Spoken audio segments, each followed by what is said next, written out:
Tomen asiento un momentito, por favor. Voy a leer el Padre Marco Coloma, párroco de San Francisco de Pozorca, queridas hermanas religiosas que nos acompañan en esta celebración, muy queridos hermanos y hermanas de los distintos grupos parroquiales y otras organizaciones eclesiales como movimientos, muy queridos padres de familia y alumnos de los distintos niveles de la catequesis.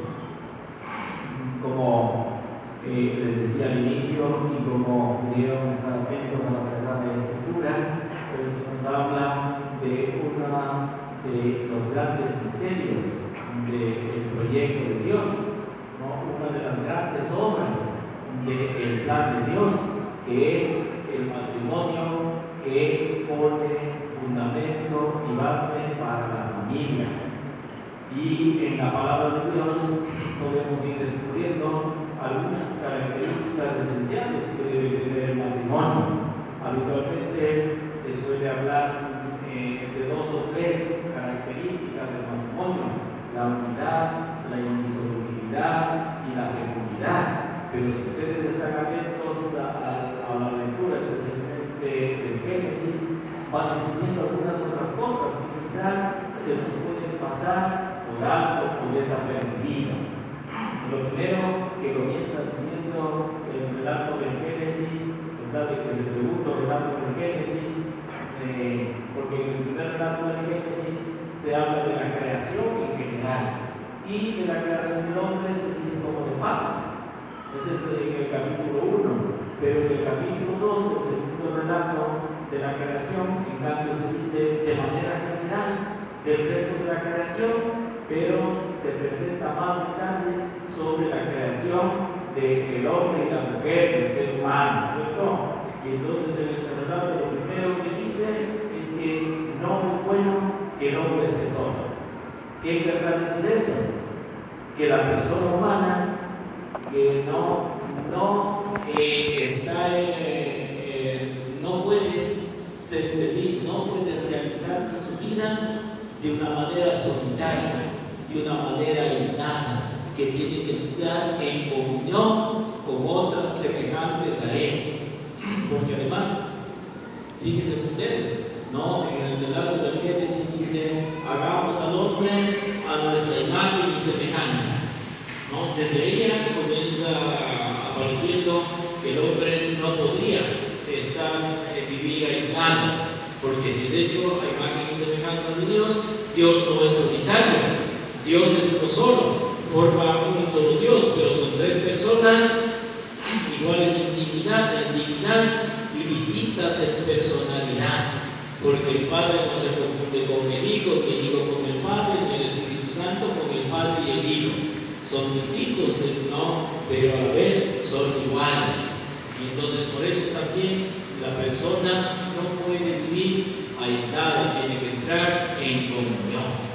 Y entonces seguidamente dice: como no es bueno que el hombre esté solo, dice Dios, voy a hacerle una ayuda que sea semejante a él, que sea adecuada. Y entonces ahí es cuando empieza la creación de la mujer, y con una figura simbólica, ¿no? Van a aparecer algunos signos que son importantes, ¿no? Poder profundizarles y comprender qué significa. En primer lugar, vemos que Dios crea al hombre de una manera distinta que las otras criaturas.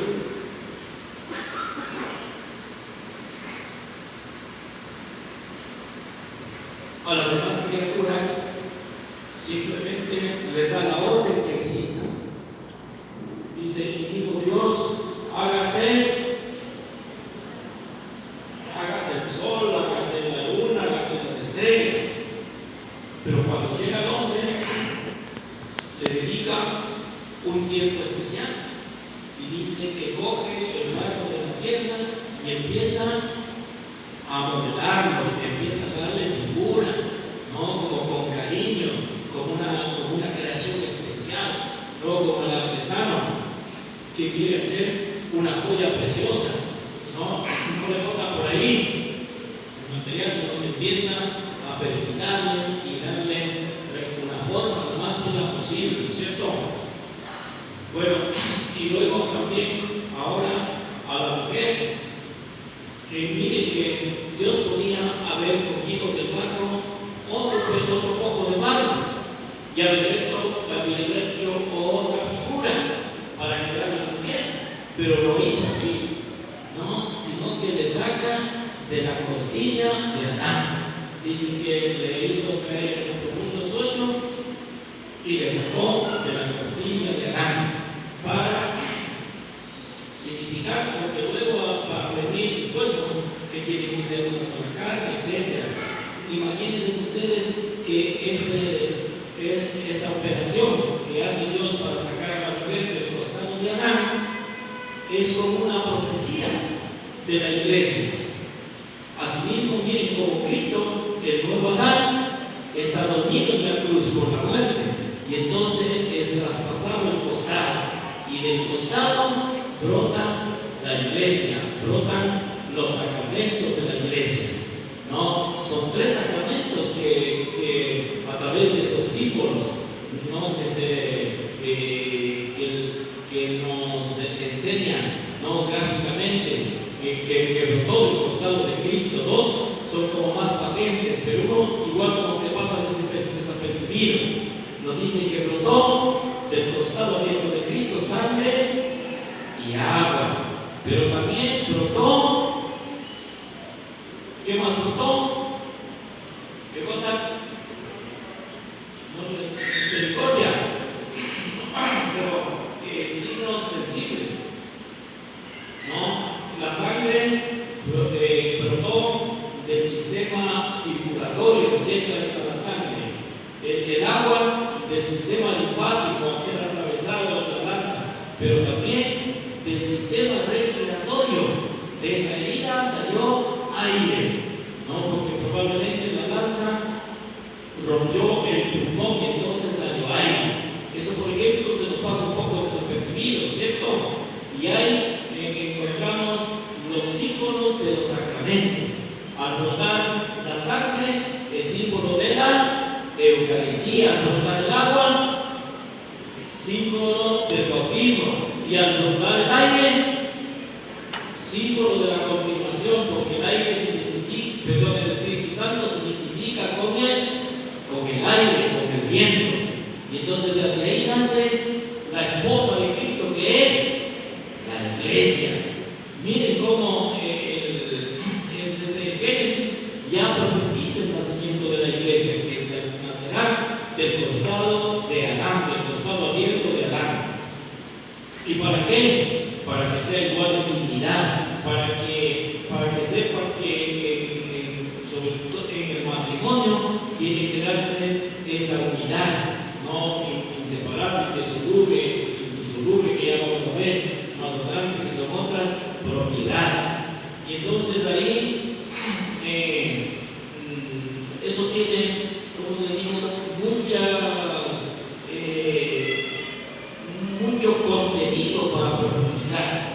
Y en eso nos ayuda un comentario ya del siglo III, hecho por los propios judíos, porque ellos también hacían comentarios sobre la Sagrada Escritura. Hoy en día tenemos miles de comentarios que hacen los teólogos para explicar mejor la Sagrada Escritura, para que nos resulte más comprensible, porque siempre es misteriosa, ¿verdad? Y entonces en ese comentario que se llama el Talmud, ¿no? Ahí dice, miren lo que dice ese comentario de los rabinos, ya desde entonces, que Dios no sacó a la mujer de la cabeza del hombre. ¿Por qué no le sacó de la cabeza? Porque la idea de Dios no era que la mujer domine al hombre, pero tampoco le sacó de los pies. ¿Por qué? Porque la idea de Dios no era que el hombre domine a la mujer, cosa que por algunas lecturas mal entendidas de la palabra de Dios se ha pensado que podía ser normal, cada día menos, ¿cierto? Ninguno de los dos extremos, ni de la cabeza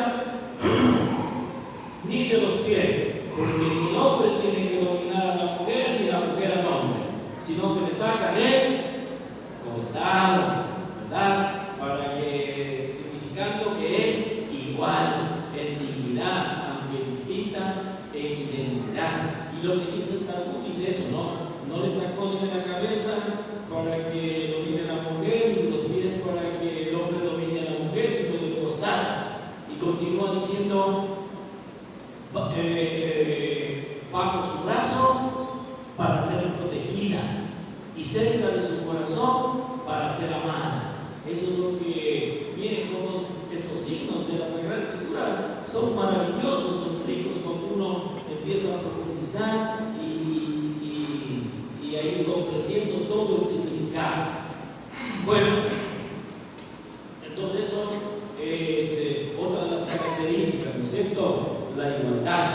Pero también hay una característica que parece que no tuviera mucho que ver con el matrimonio, pero sí tiene que ver, ¿no? Que es la superioridad del ser humano sobre el resto de la creación, sobre los animales y sobre las cosas.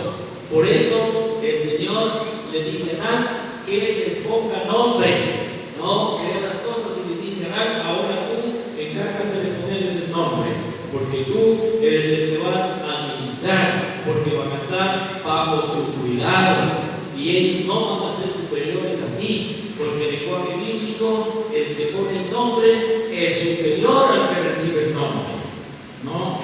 Es como una propiedad del que pone el nombre. Poner el nombre es como un título de propiedad, ¿no? En vez de una escritura. En la escritura también se ponen los nombres, ¿no es cierto?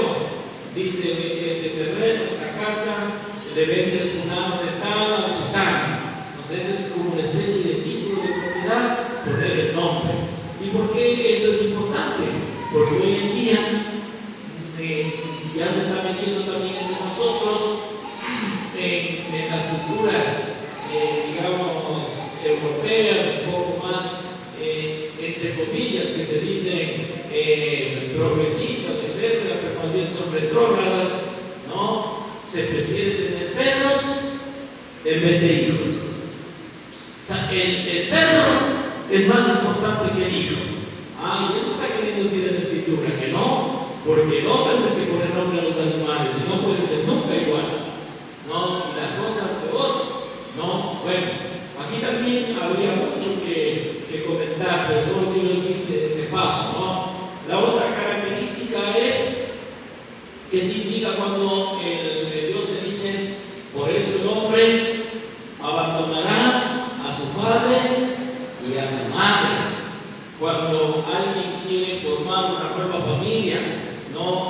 Cuando quiere contraer matrimonio para empezar una nueva familia, tiene que abandonar a su padre y a su... Y eso es el principio de independencia. ¿Han visto eso de ustedes que ocurre? No siempre, ¿no es cierto? Porque se han deformado, porque quieren, los chicos quieren ser cómodos, quieren seguir siendo mantenidos por el suegro, por la mamá, etc. Pero la palabra de Dios dice que no, que el hombre abandonará a su padre y a su madre. Por tanto, el hombre abandonará a su padre y a su madre, ¿cierto? Que eso hay que ver bien. Hay muchas anécdotas de las lecturas incorrectas de la palabra de Dios, ¿no es cierto? Por ejemplo, alguno dice lectura de la carta del apóstol San Pablo a los Efesios, no, en vez de decir a los Efesios. Bueno, aquí también alguno ha leído mal alguna vez la lectura, ¿verdad? Y dice, y por tonto que el hombre abandonará a su padre y a su madre, no dice por tonto, sino por tanto, el hombre abandonará a su padre y a su madre. Entonces hay que independizarse, porque si no se independizan, no van a poder madurar, no van a poder caminar sobre sus propios pies. Es como si a los niños que van creciendo les quisiéramos estar haciendo las cosas hasta cuando ya les sale la barba. Y ahí, en algunos casos, hay así, que la mamá les mima tanto y les da todo. No, ya pueden hacer ellos y les sigue dando haciendo la mamá. Y después anda llorando, después anda quejándose, que el hijo ya está malcriado, que en la casa, que ya tiene 50 años, no colabora para la comida, solo anda borracho. ¿Por qué? ¿A quién se queja? ¿A quién? A la mala educación que le dieron a los hijos y no le aprendieron, no le enseñaron a valerse por sí mismos. Por eso es que cuando se casa tiene miedo de independizarse y entonces quiere que le sigan protegiendo los papás o los suegros, ¿cierto? Pues eso es esencial en el matrimonio, no es una cosa accidental. porque es palabra de Dios, ¿no? Luego vienen ya los principios más conocidos, el principio de unidad, ¿no? Después que abandonó a su padre y a su madre y su mujer, son una sola carne, ¿verdad? Otra traducción dice una sola cosa. ¿Qué significa eso? Que una vez que uno se casa, tiene que olvidarse para siempre que fue soltero, que ya no puede hacer su propio plan, ni él ni ella tienen que hacer un plan conjunto, un solo proyecto de vida, los dos para bien de la familia, de los hijos que vayan a venir, etc. No es lógico, el matrimonio así no va a funcionar, ¿no? Si cada uno sigue teniendo su propio plan y sigue viviendo como cuando era soltero, ¿verdad? Por decir alguna cosa que puede darse, ¿no? El hombre va al fútbol y la mujer al baile, no. Los dos tienen que procurar ponerse de acuerdo, hacer, por ejemplo, el domingo un plan de familia, ¿no? No sé, si un día va a lo que le gusta al marido, el otro domingo tendría que ir a hacer un plan de cosas que le gusta a la mujer, etc. Entonces tiene que ser un solo plan, un solo proyecto de vida, porque si no fracasa la unidad. Luego la indisolubilidad, ¿no? El matrimonio no es para 15 días, no es para 8 días, sino para toda la vida. Cierto es que en el cielo ya no será, ya no habrá, ya nadie se casa, ni se separa, ni nada, porque seremos como ángeles. Pero mientras permanezcan casados en esta vida, tiene que ser hasta que la muerte los separe, ¿no? Y porque también hay gente que suele exagerar y piensa que el matrimonio es hasta después de la muerte, ¿no? Y por eso cuenta que se murió un señor, ¿no? Pedrito, y se fue allá al cielo. Después se murió la mujer, y como le quería tanto, fue a buscar al Pedrito cuando llegó al cielo. Y entonces le vio ayudar, que estaba en un pasillo y era corriendo a abrazarlo, ¿no? Ay, mi Pedrito, mi esposo, mi alma, mi cosa, ¿no? Y el Pedrito le dice, un ratito, clarito dijo el padre, hasta que la muerte le separe, ¿no? Cuando llegue no, pero aquí sí. Entonces se hizo lubre. Y luego, la última característica es la fecundidad, ¿no? El matrimonio, una de las grandes finalidades es la procreación y la educación de los hijos, ¿verdad? Porque Dios ha instituido la familia para que se prolongue la especie sobre la tierra, ¿no? Y para que complete el número de los elegidos de Dios que van a gozar la comunión de los santos en el cielo, ¿no? El que quiere casarse para no tener hijos, ese matrimonio es duro.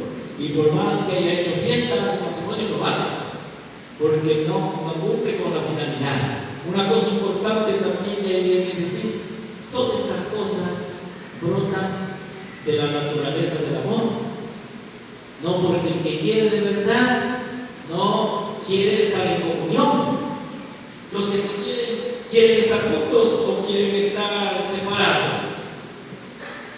Juntos, pues no. O si no, pregunten a los enamorados, ¿cómo quieren estar los enamorados? Pensando que solamente de abrazos, de papachos se vive, ¿no es cierto? Entonces brota del amor esa necesidad de estar juntos, esa necesidad de ser una sola carne. Cuando se ama de verdad, uno quisiera fundirse en el otro, y eso es lo que de alguna manera pasa en el momento de la intimidad. Hay una fusión íntima, ¿no? De los dos, ahí es uno de los signos donde se hacen una sola carne, etc. Y la indisolubilidad también brota de la naturaleza del amor, porque alguien que quiere que el amor se acabe a las 2 horas, o quiere que dure toda la vida, ¿no? Mientras más enamorado esté, aunque entienda un poco, dice, yo quisiera amarte por toda la eternidad. Bueno, un poco de exageración, ¿no? Pero eso es una tendencia del amor. Y entonces, con estas características se puede ya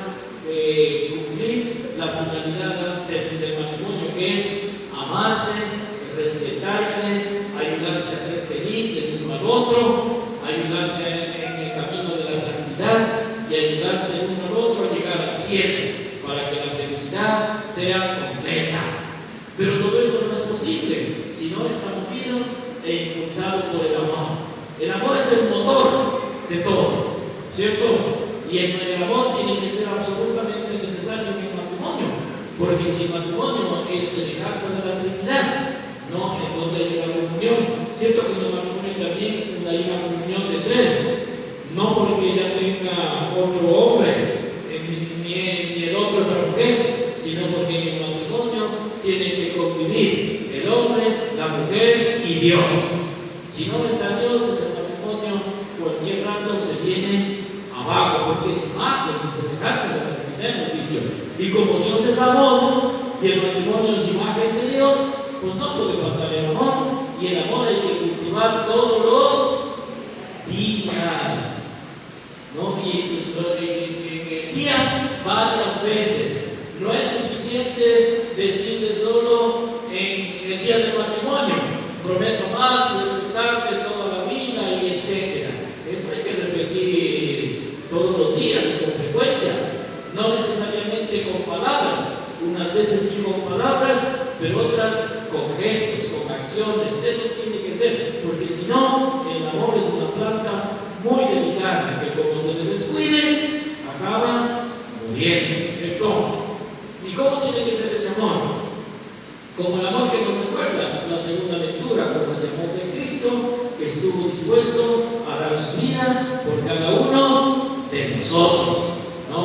De ese amor de Cristo que participó tan íntimamente San Francisco de Asís, uno de los santos que el mismo Dios, pone su marca para decir: no, este sí amó como yo amé, más que los demás. Por eso a Pedro le preguntó, ¿no es cierto?, ¿me amas más que estos?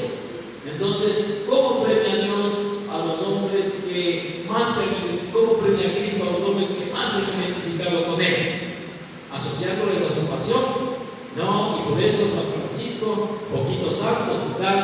San Piero de China, yo creo que no llegan más que los dedos de las manos a santos que el Señor con su propio sello ha ratificado que se identifican plenamente con Él, es decir, que han amado hasta el extremo. Y eso es lo que ha hecho San Francisco de Asís, ¿no? Y con ese amor de nuestro patrono es el que tiene que entretenerse y fortalecerse las familias, ¿no? Y ese amor nos hace posible ser lo que San Francisco le pedía al Señor: ser un instrumento de su paz, ¿no? Hazme, Señor, un instrumento de tu paz, que donde haya odio ponga yo amor, donde haya discordia ponga armonía, donde haya ofensa ponga perdón, donde hay tinieblas ponga luz, etcétera, etcétera, etcétera. Que no me preocupe solamente en pensar en mí, en que yo sea consolado, en que yo sea amado, ¿no? Que siguiendo las huellas del Señor también, que no vino a servir, que no vino a ser servido, sino a servir. Ese ejemplo que se viva en el matrimonio, ¿no?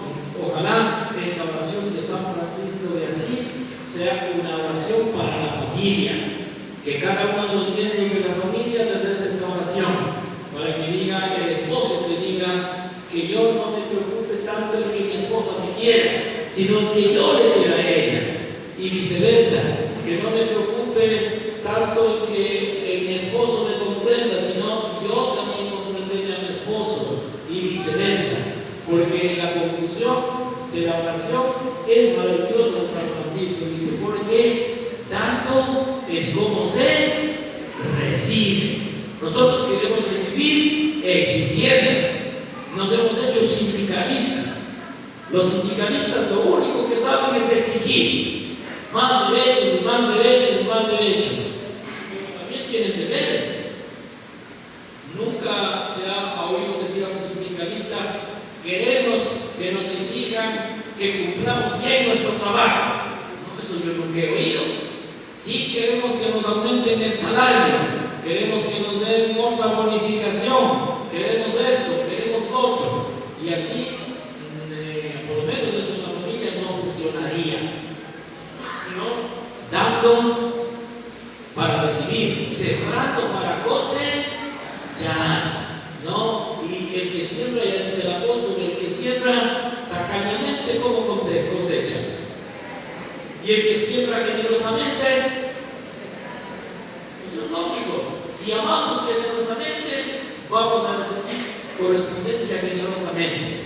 Pero el amor también tiene que estar bien ordenado, bien orientado, porque a veces hay amores que matan, dice el refrán, ¿cierto? De eso no se trata. Sino por eso también tenemos que formarnos un poco.